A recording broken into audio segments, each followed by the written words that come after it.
Sim, Olha, primeiro dá-me um pé. gravador então.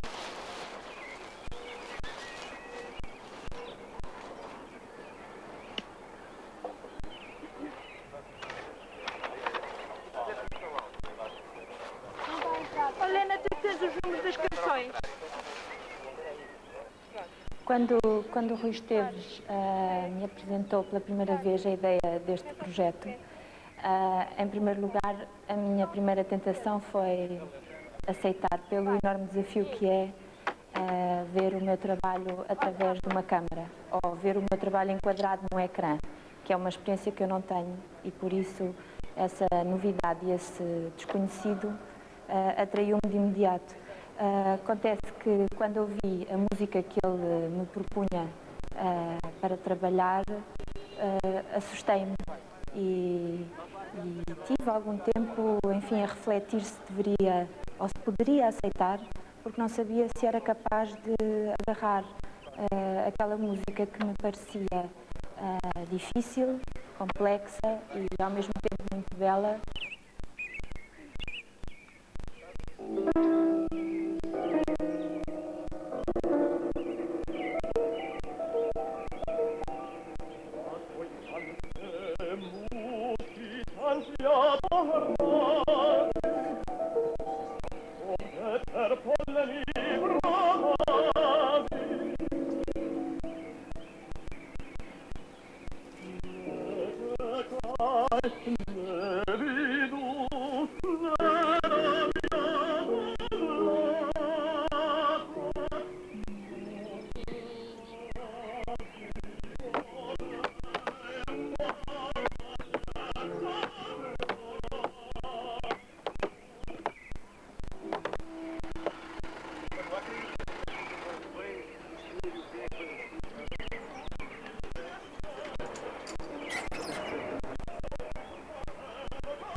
Plaquete Rui. Ok, arranca o playback. O Diário de um Desaparecido, de Janáček, é uma obra invulgar em toda a literatura para canto e piano. Não só por não ser um só cantor, portanto, além do tenor, inclui um solo de meio soprano e ainda um pequeno coro feminino, mas também pela sua estrutura dramática. Ouvi a música muitas vezes e não percebia nada, porque é cantada em checo. Li as traduções e comecei a perceber que havia nesta peça um elemento que é um elemento que de alguma forma se liga muito intimamente ao meu trabalho de hoje e que é a ideia de trabalhar os afetos. Esta peça musical gira à volta de um conflito amoroso entre um homem e uma mulher. Um homem tradicional, jovem, agarrado ainda, enfim, a toda uma tradição familiar e religiosa de cariz conservador, apesar de ele ser um trabalhador do campo, e uma mulher selvagem, da noite, totalmente livre, sem peias, sem lugar certo, porque se trata de uma cigana. E é este jogo de descoberta de um homem que se apaixona loucamente, talvez pela mulher errada, que é talvez o centro dramático desta narrativa operática. A leitura que fiz foi uma leitura aberta. Eram 22 canções e escolhi 22 pessoas, 11 pares, 11 lavradores e 11 ciganas, para abrir exatamente a leitura, esta leitura de jogos afetivos, a uma dimensão maior, que não fosse uma história individual fechada em si, entre dois personagens específicos, mas que seja a história de todas as pessoas que se apaixonam às vezes e que se apaixonam se calhar erradamente e que depois conseguem dar a volta para um encontro afetivo com esse conflito primeiro que tem a ver com impulsos e com, enfim, sentimentos que não se controlam.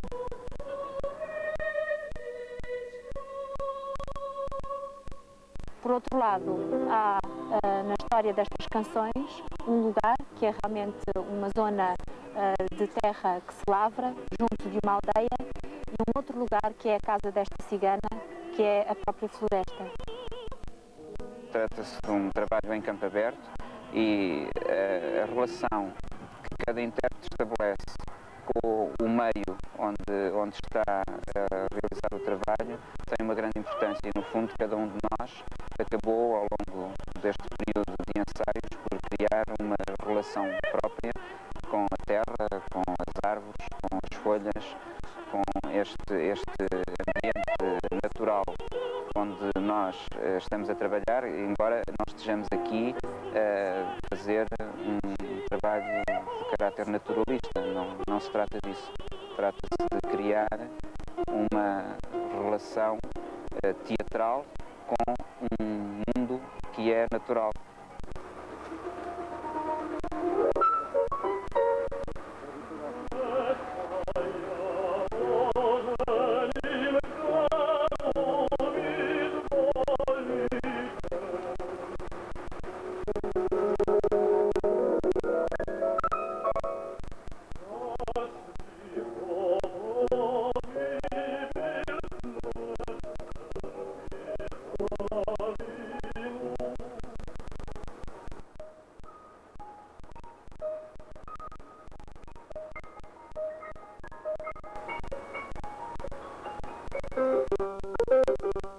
Em relação ao contacto com a terra, para mim não foi completamente fácil.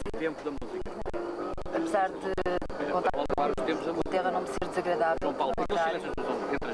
E até gostei porque acho que não tinha este contacto, ou nunca tive mesmo na infância. Há quem tivesse tido, pronto, eu não tive, e gostei desse contacto. E nesse sentido foi quase um regresso ao mesmo tempo à infância.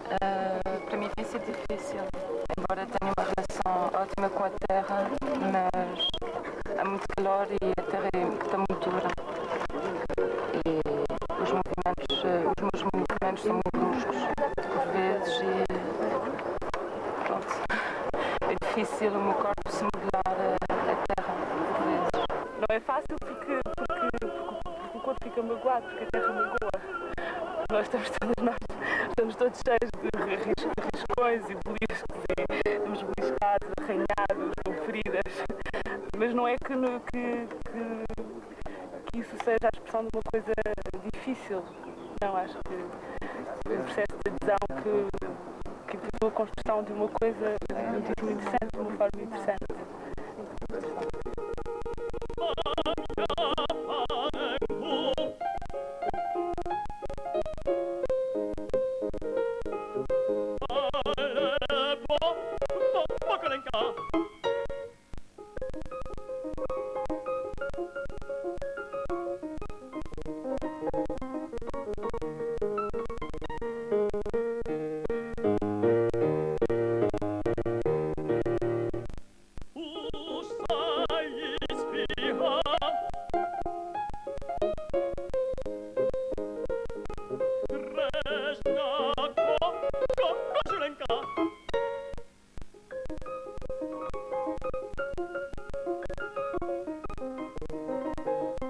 Os figurinos adicionam uma dimensão à dança que me surpreendeu enormemente. Não só a escolha das cores, como os tecidos, como os próprios feitios e o desenho de cada fato individual que foi pensado para cada mulher, parecem-me realmente muito importantes, muito bem conseguidos.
partida não tinha muita noção do que era, do que é um plano, do que é montagem, obviamente. Isso foi uma experiência nova, completamente nova para mim. Portanto, dar indicações às pessoas a partir de um ponto de vista que não é um ponto de vista real, mas o ponto de vista ficcional da televisão, não é? Do ecrã. E isso talvez seja a experiência mais forte e mais nova para mim neste percurso de 6 dias. E então, foi uma coisa que ela percebeu logo no primeiro dia, o que é espantoso. Desde que a gente lhe mostra, está gravado, explico. E nas coisas que vamos fazendo agora, ela já começa a ter essa noção. Começa a ter a noção do horror ao plano geral, por exemplo. É engraçado. É uma coisa que um coreógrafo nunca tem, não é? Aquilo que eu criei era uma coisa. Agora, visto pelo ecrã é outra. E isso é uma experiência muito forte, muito perturbante, porque começam a ver-se coisas que eu nunca vi e a encontrar relações que eu não tinha ainda descoberto. Isso é interessante. O que vai ser não sei. Sei que é outra coisa.